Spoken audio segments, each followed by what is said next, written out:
Hello, my name is Sian Hughes and I'm Head of Equality, Diversity and Inclusion here at the Solicitors Regulation Authority.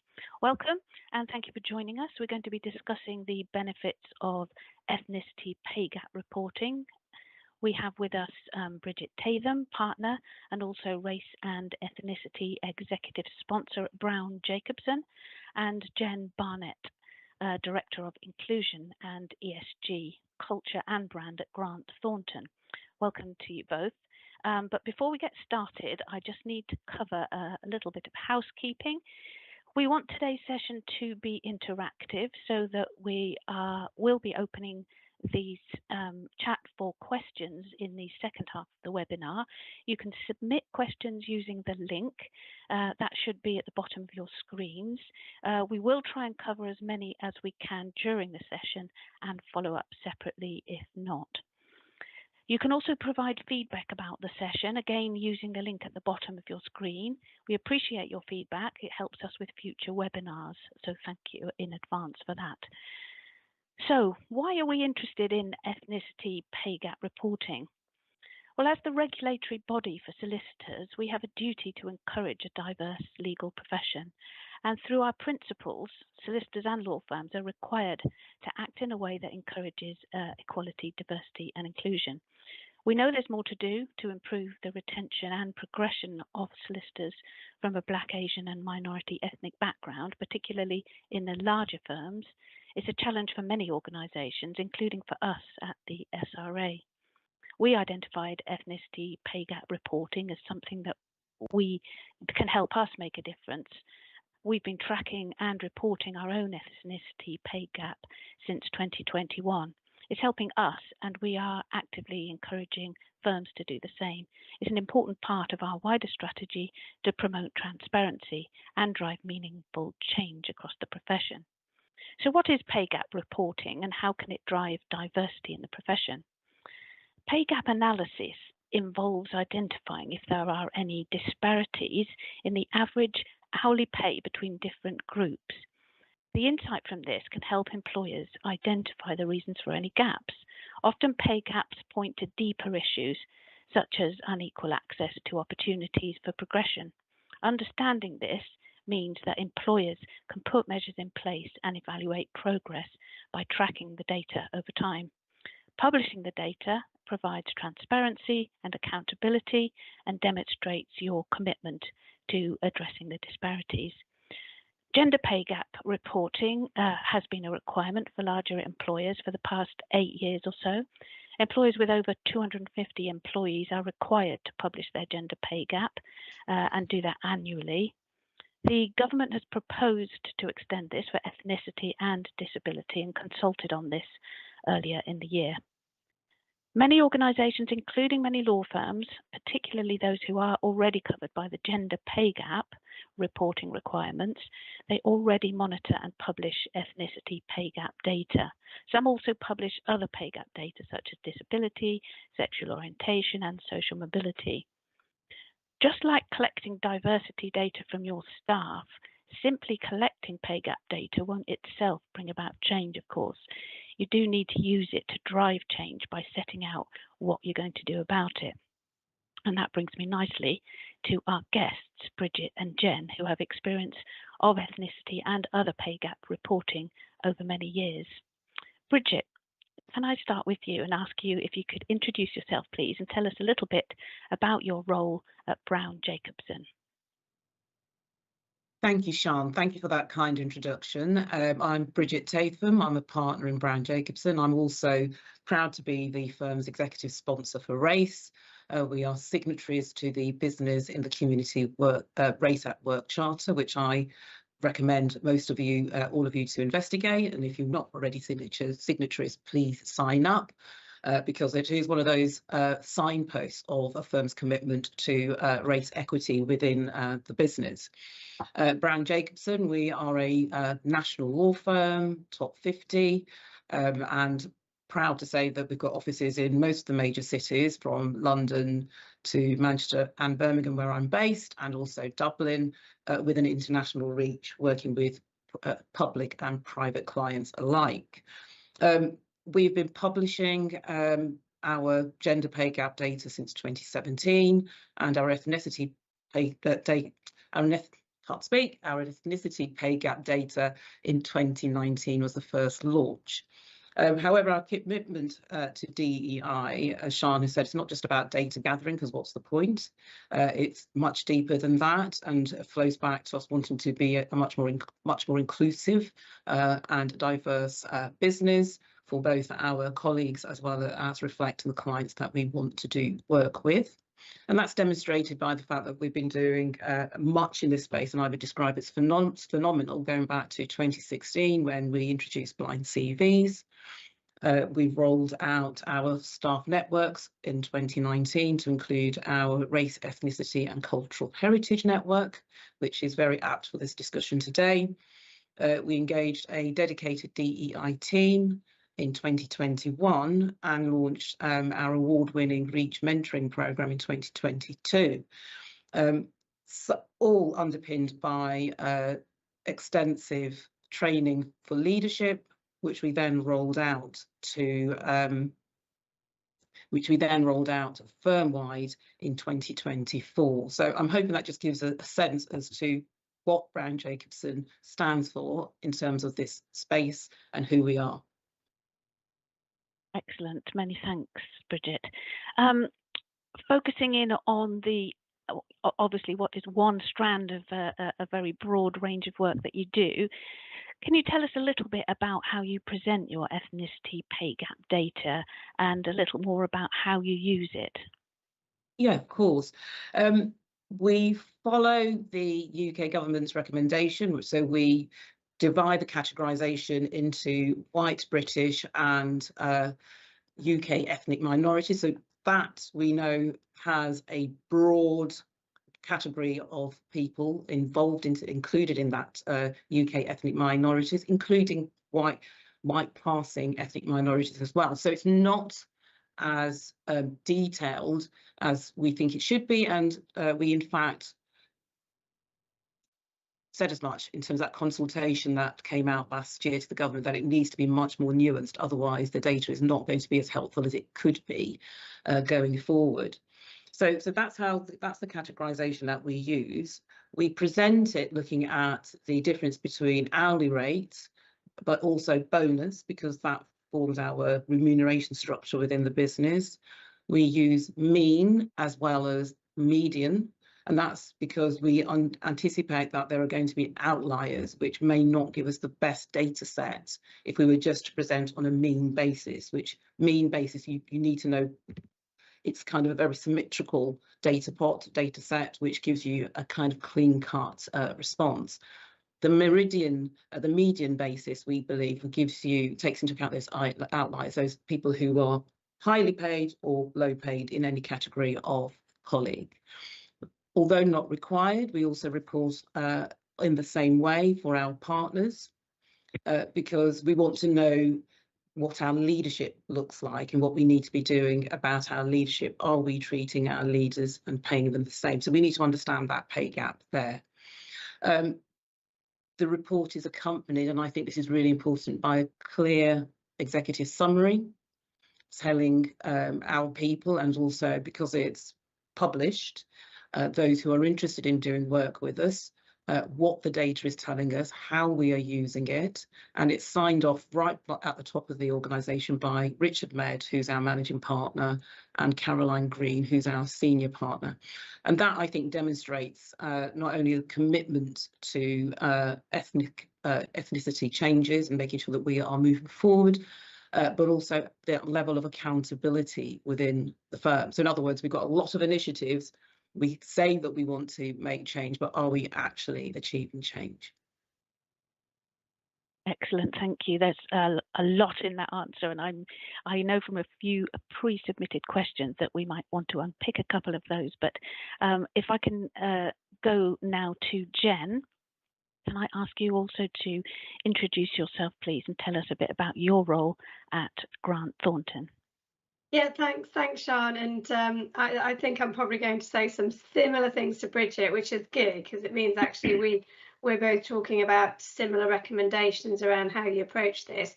So my name is Jen Barnett. I head up ED&I and also ESG. So we combine the two teams together. ESG is our environmental and our sustainability agenda around community impact and mental health, which means that we can now align everything we do around social value to providing the right support for our people and also our impact in the broader community, because there's quite a lot of overlap. In a similar way to Brand Jacobson, we are a professional services organisation. We don't focus on law. We focus on supporting our clients to think about their financial situations, whether that be audit or tax, or advising businesses on specific financial transactions. So we're financial services based. We're about 8,000 strong in the UK. We have about 40,000 people globally. And we're in an accelerated growth trajectory right now because we've had private equity backed investment. So it's an interesting culture for us at the moment around what does that look like for a partnership, what does that look like for an investment, and it's a really good opportunity to look at growth and how you have inclusion at the heart of that. So that's where we're going forward. And as far as R&D is concerned, I took on this role in 2019, and we had a real focus at that point on social mobility and very little focus on anything else. So actually what that meant was that we could utilise the approach that was used for social mobility, which was very data driven, to think about our approach for other areas. And probably similar to Bridget, we brought in partnerships. So we did sign quite early on the Race at Work Charter, and we worked with business in the community to think about our action plan around our ethnicity agenda. And we also, I call it getting it into the water. We really wanted inclusion and diversity to be everybody's job and everyone's job description. So we do have a centralised team, and actually we have a number of initiatives and programmes now that are in the DNA of the organisation, and that's taken time to develop and to progress. But our strategy is everyday inclusion. And we started actually with inclusion, and we talked about measuring our pulse results for belonging. We focused on areas that really supported barriers to people feeling that they belonged and people feeling that they could speak their minds. We have reported on our ethnicity pay gap for a similar length of time, actually, 2020, and that's with gender as well. So we voluntarily reported on our ethnicity pay gap alongside our gender pay gap results. But we also look at lots of other measures around who are we bringing into the organisation, how are we retaining our people, and how are they progressing. So from a ethnicity point of view, we've done huge amounts, and I can talk in detail about some of these, but just some highlights. We've really focused on that data-led approach, working out where our barriers were to progression, what was holding people back, the intersectionality between ethnicity and social mobility in particular, and how that was potentially taking people longer to be promoted through our system, and where those barriers were. We introduced an ethnicity talent programme specifically focused on the barriers that our ethnic minority colleagues face. And also we focused on a big attraction campaign focusing on cold spot areas, and areas where we knew there was ethnic diversity to support us thinking about how do we ensure that we are representative of the clients we serve and also the people that we bring into our business. I'll pause there. Thank you. And I think that's really, really helpful. Both Bridget and you, Jen, have really helpfully given context of how, of the commitment that your firms have. And I think that is a theme that we'll revisit in this webinar, that pay gap reporting needs to sit within a wider strategy for it to be most useful. Just as I mentioned earlier, we've also been publishing our ethnicity pay gap data. For us, it was started in 2021 at the SRA. We also published an action plan, and that's really helped us focusing on the disparities that we found. The actions include, there's a whole range of things that we have across the organisation, but the specific actions included a review of our recruitment policy and the recruitment agencies we used.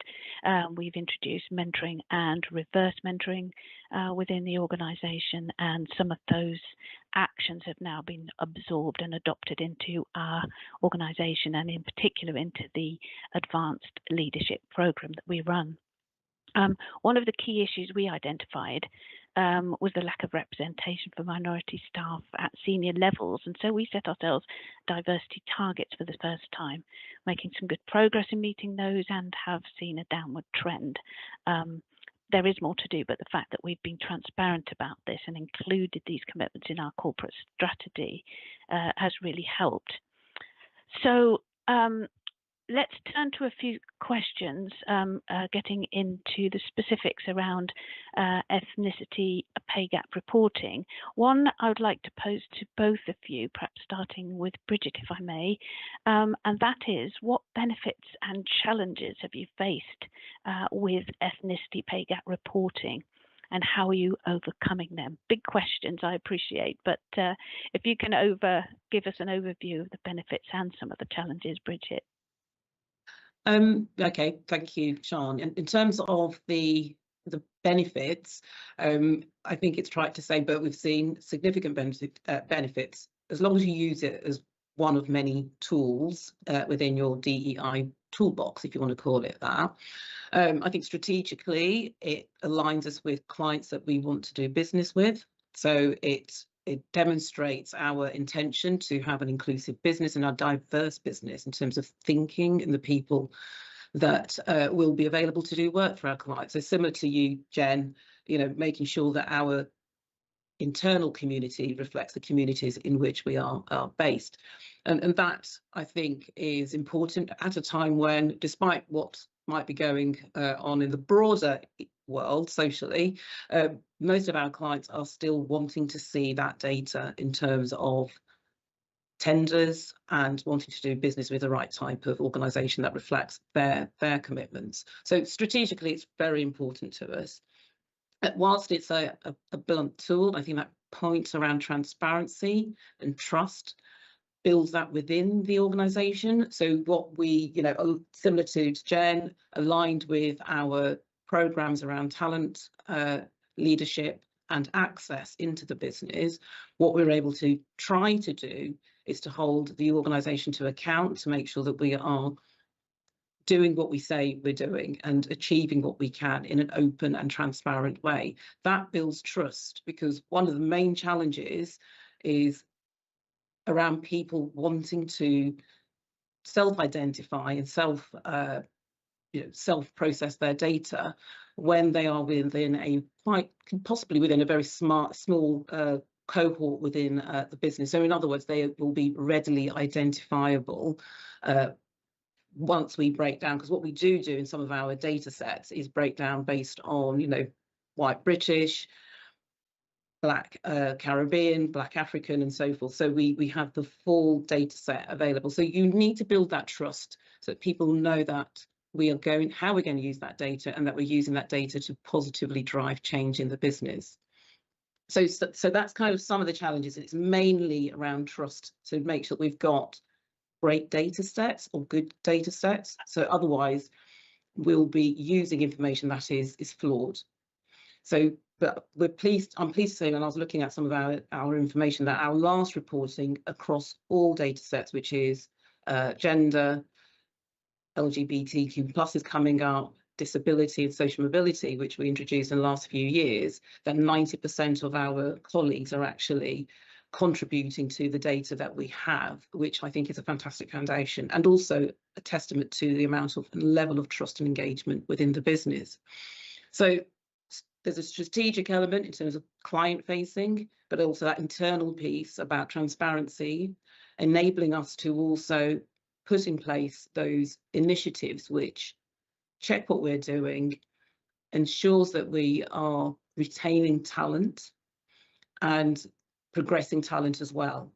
So one thing that we have been able to do is that piece around moderation you know, in terms of salary remuneration time. In other words, sense checking, are we treating people who are performing the same but have got different characteristics, whether at the extreme end, you know, the people who are underperforming and those people who are excelling, are we treating the same? And that has been drilled, that process or that intent has come from the understanding of what our data set is telling us. Why are those differences there?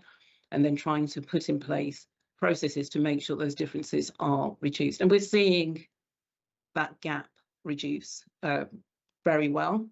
But equally, some of the great work that we're doing around access will skew the data, because it means that we have got a fantastic diverse talent pool at the junior end. But that will take us 4 to 5 years to see the impact of that in terms of our ethnicity pay gap reporting and shrinking that gap even further still. That's really helpful. Thank you, Bridget. I'm gonna stay with the positives. I don't want to break the mold, break the mood. So I'll come to you, Jen, in a second. Sure. But very quickly, Bridget, in relation to just to understand, so that the ethnicity pay gap reporting, the discipline and the work that you do that, are you saying some of that sort of that discipline has helped you uncover other steps? You talked in particular about looking at your progression. So it's prompted, it's shone a light on that. It's it's one of a number of tools that has shone a light on that. And I think unless you take a step back and try to understand what's going on in the business, you can make a load of assumptions, can't you? So we're doing all this great stuff, everybody feels good. It must translate itself in how we are paying our people. And when it doesn't, it does make you stop up short, but as long as you've got the steps then to investigate and interrogate and challenge, eventually those differences will diminish. But it will take time. It will take time. Absolutely. Brilliant, thank you. So staying with the benefits, Jen, would you like to share some of the benefits that you've seen at Grant Thornton about the use of this data? In a way, it's similar to Bridget. I think what it has done is it's given us a benchmark that we can utilise, because we're similar. We use the UK recommended based on UK census data, so we can understand, you know, what that looks like, and we can get a sense of, are we improving over time? So we have measured this over time, and it does give us that sense. Although it is we'll come on to the negatives in a minute. Although it is quite a blunt instrument, it is quite useful to measure that from a year-on-year perspective. The other thing I would say is that it elevates ethnicity to the same standing as gender. So if you're looking at a pay gap for gender, then I think it is really important that you therefore look at pay gaps for your other areas as well, because otherwise what you're saying is, well, diversity is important, but gender is the most important, because that's the only one that we're looking at from a pay gap perspective. So for me, it was really important that we picked gender and ethnicity to start with, and we're now looking at other strands as well. We're looking at social mobility, disability, and LGBTQIA+, which are our 5 focus areas. But I think what it does is it equalises therefore strand significance, and it doesn't say one is more important than another. I think similar to Bridget, there was a huge trust deficit, and there probably still is to an extent in our organisation, around doing what we say we're going to do, and holding ourselves accountable and being transparent about that. So I think being transparent on our pay gap, we do report on the mean pay gap, and we report on bonuses, but we separate employees and partners, because slightly different model in a partnership. So it just means that we can be clear on those 2 areas of measure. And I think it does allow you to challenge pay deficit when you see it. So especially with bonus, you know, bonus can be quite stark and obvious when it is very different. So it's looking at, well, why is that the case? Now, for us, typically in advisory, those bonuses tended to either have a bump year or like a bad year. It's quite cyclical. So those bumper bonuses tended to be in advisory, where we did have fewer ethnic minority individuals. So that was creating a bonus gap for us, which helped us to highlight a problem. And then we could kind of go in and drill that particular area and say, okay, we know that that's a problem. we've now identified why. Let's look at how we bring in the talent and ensure that we've got that pipeline. Pipeline takes a long time to come through the system. So we have got a much stronger pipeline. It's not necessarily coming through and equalising the pay gap yet, and it probably won't for some time. But it's really helped us to focus our attention on those actions that were needed. That's excellent. That's really helpful and interesting to hear also, because we know that pay gap reporting is not about equal pay, but it's interesting that you flag that, you know, the information, in particular looking at bonus, helps you look at fairness in remuneration. It gives you that lens to test yourselves. I mean, I know what you're saying. It is a gap, so it's a gap based on a number of factors. It's not about equal pay, but what it does enable you to do is say, if I've got a bunch of people here, say they're directors, and we've got 100 directors and 70 of those directors white and 30 of them are ethnic minority, and I've got a big gap at that level, there's something going on that doesn't feel right. So that to me does highlight equal pay issues, but I know what you mean. It's not an equal pay tool. Absolutely. Thank you. Shall we come to the some of the challenges whilst we're still with you, Jen? Maybe do you want to highlight any of the challenges? Happy to talk about challenges. And don't we all have challenges in I&D? And I know a number of people on this call are probably thinking, yeah, there's so many challenges around pay gap reporting. I think the first thing that we found was that it really was very difficult to report on anything if we didn't have data in the system that was accurate and people were telling us and being quite open with us about their data. So I think, as I say, we started with inclusion for that reason, because we had quite a lot of data where people were either not filling it in or saying they preferred not to say. So we did a big campaign on This Is Me, like help to explain what that meant, like why we were using the data, why it was important, how that was driving our action plans. And we've measured prefer not to say. Like that's a measurement for us, and that measure to go in the right direction was really important. Now we still have you know, it's less than 10% now, but we still have some people who are prefer not to say, and that's absolutely fine. But we do now believe that the accuracy of the data is better than it was. But when we first started, that was a big challenge for us. It was getting people to actually tell us what their data was. I think the second thing is it's a lagging indicator. So, you know, you can move a lot in a year and it's lagging. So I think people forget that. So when you report on it internally, it's reminding people that it is actually a lagging. It's a year ago. So the data is based on a lagging indicator, which does present some challenges around when you report it and how. And I would say it's fairly blunt, so it only gives you one snapshot of what you're looking at. You know, you could have a great pipeline. You could be looking at brilliant, you know, recruitment techniques to bring people in. You could be looking at retention.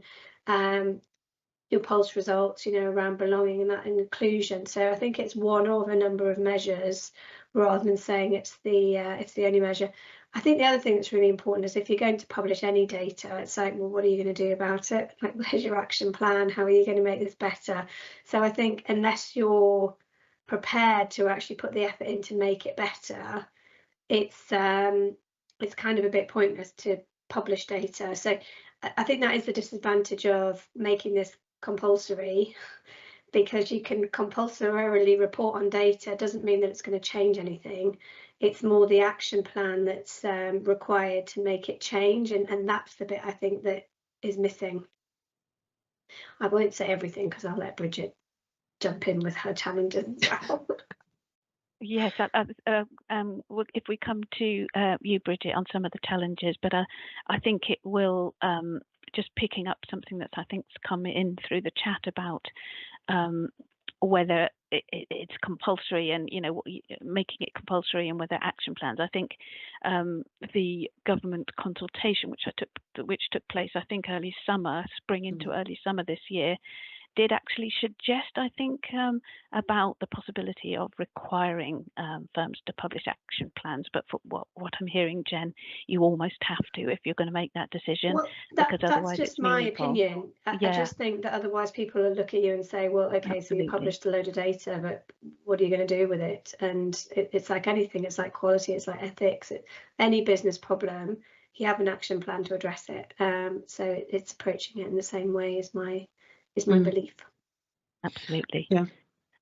I was just going to add, Mm-hmm. in terms of our reporting, it ends with a summary as to what we're going to do. So it has it's not a detailed action plan, because obviously that sits within the business, but it sets out some of the steps that we aim to do in order to shrink that gap that we're seeing. So yes, I'm with you, Jen, 100%. There's no point just publishing the data and then saying thank you very much, particularly when one of the other negatives, if you want to call it that, is that it is an administrative burden on organisations. And you know, Jen, from your organisation and Brian Jacobson, we sit in our lofty seats, no doubt. Some people might think and say, well, you've got the resource and the teams to make sure that this data is collated. I know that the requirement is only organisations over with 250 employees, but still there is an administrative burden.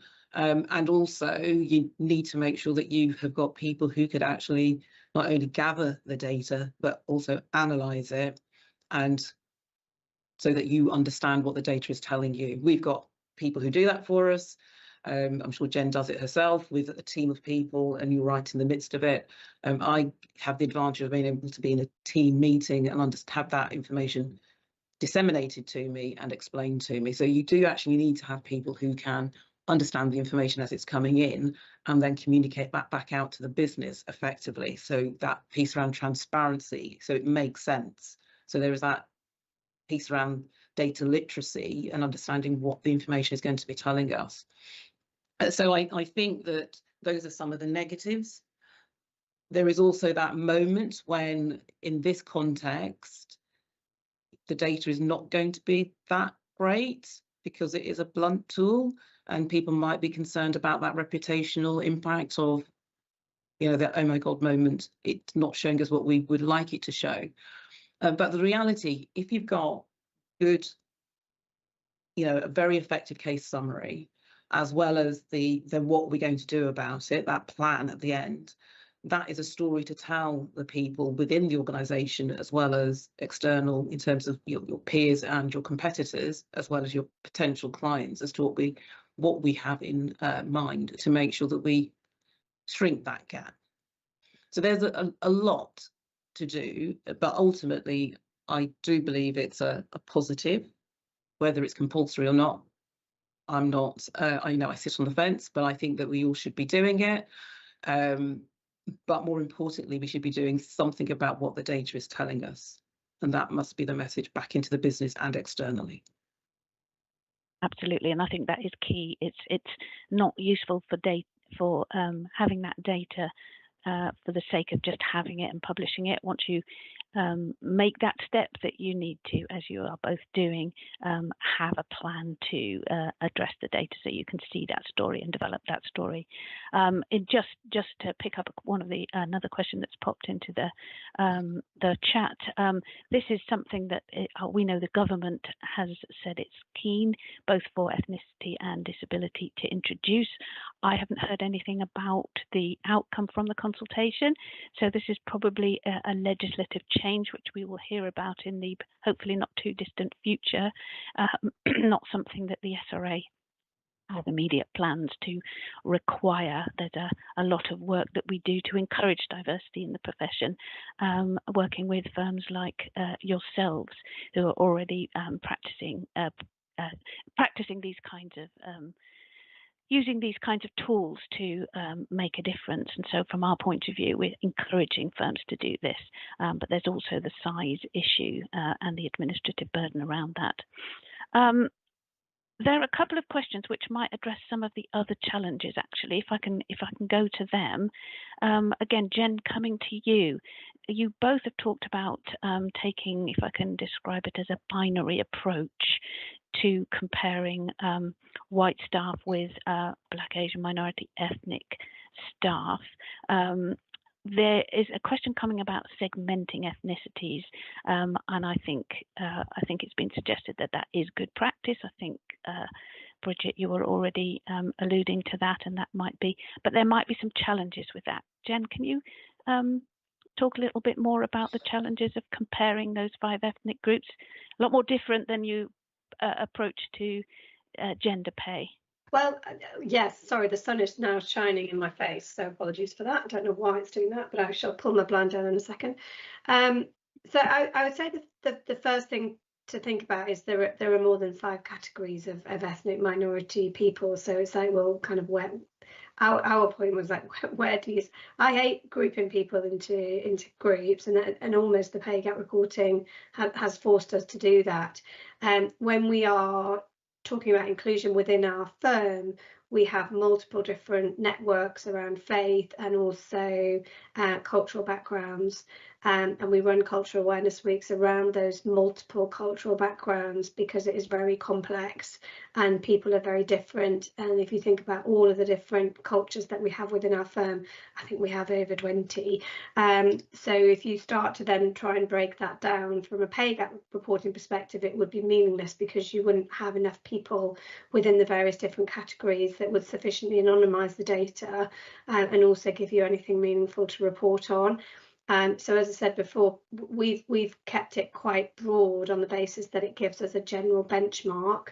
It is not an ideal tool, and it is a blunt instrument for that reason, because it doesn't go into the nuances of how does it feel to be Chinese of origin within our firm, like what are the things that are, what are the unique barriers facing our Black colleagues, and what are the things that, you know, we need to be aware of if you are of Indian heritage and you're coming into the UK for the first time versus if you have, you know, if you're 3rd generation UK. There's a number of different nuances within our whole agenda that we speak of regularly and talk about in depth around storytelling and education and helping people to understand difference, which is far more impactful in my view than having you know, the ability to kind of measure a lagging indicator around pay.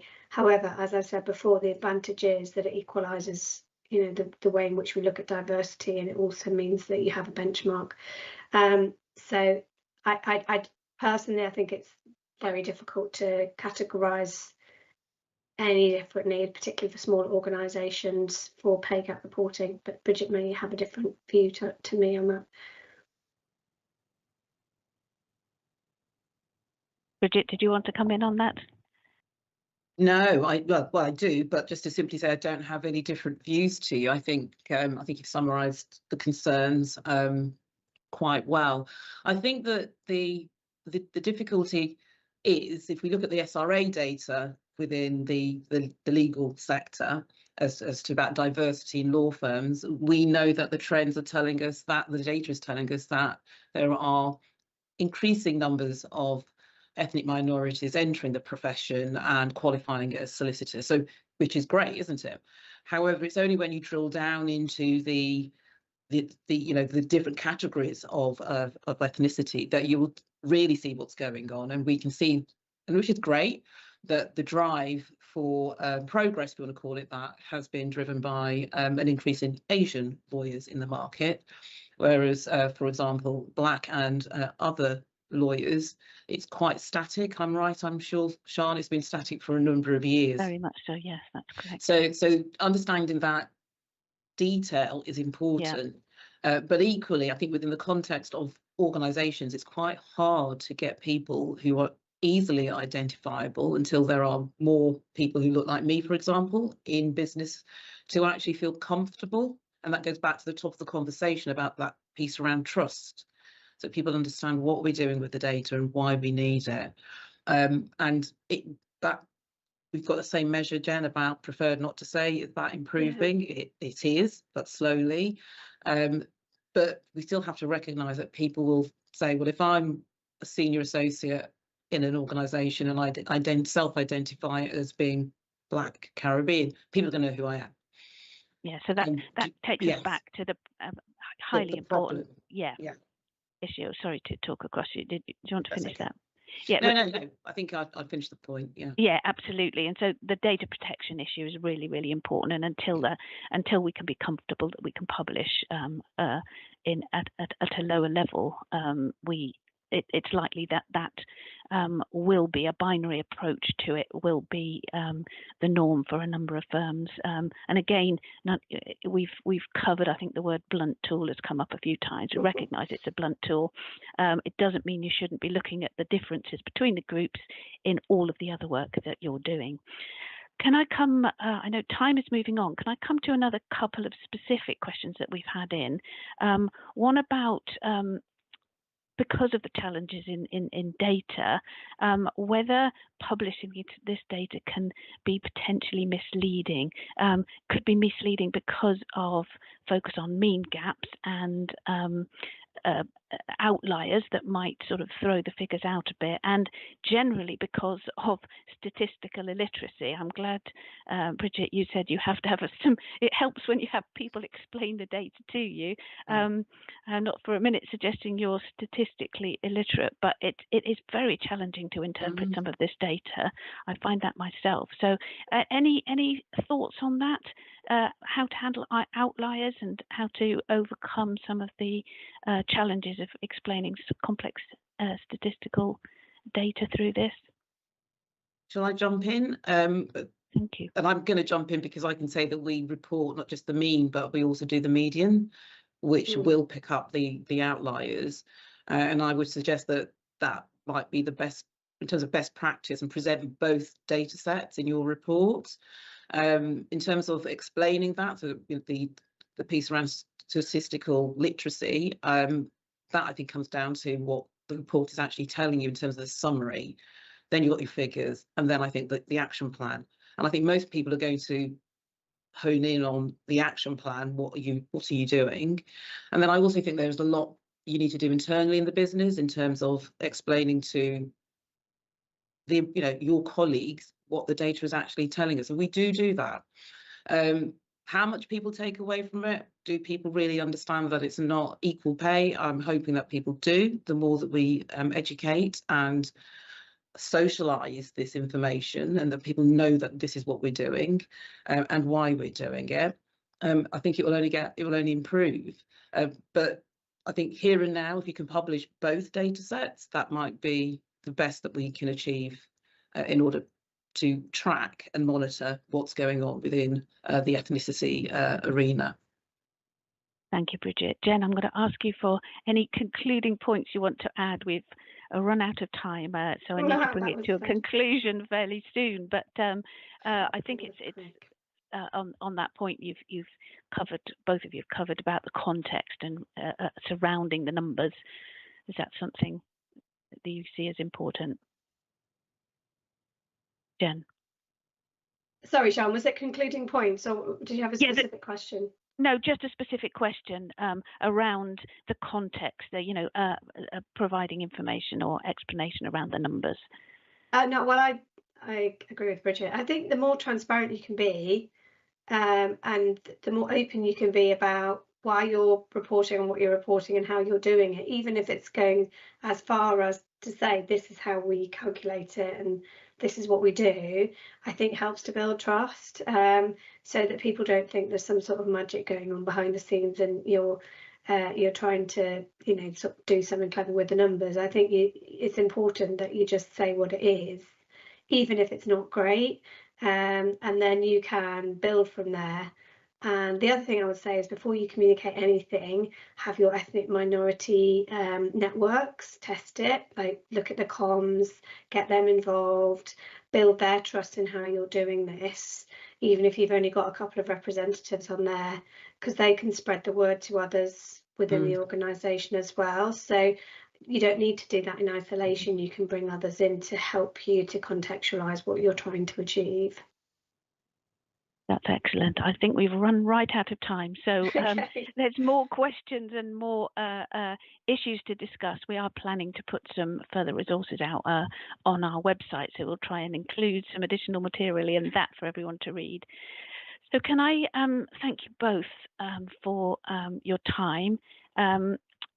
We've had some excellent advice and great to share the experience that you've given us today in terms of specifically to help firms who are thinking of doing this, or who may be caught by the government's requirement if that is introduced anytime soon. Thank you everyone for watching and for your questions, and I hope you found the webinar useful. Please do remember to complete the feedback form, which you can access at the bottom of your screen. Let us know what you think and if there are any other topics that you would like us to cover in the future. Thank you once again to both Bridget and Jen for your really insightful experience. Thank you. Thank you. Bye, Thank everyone. you.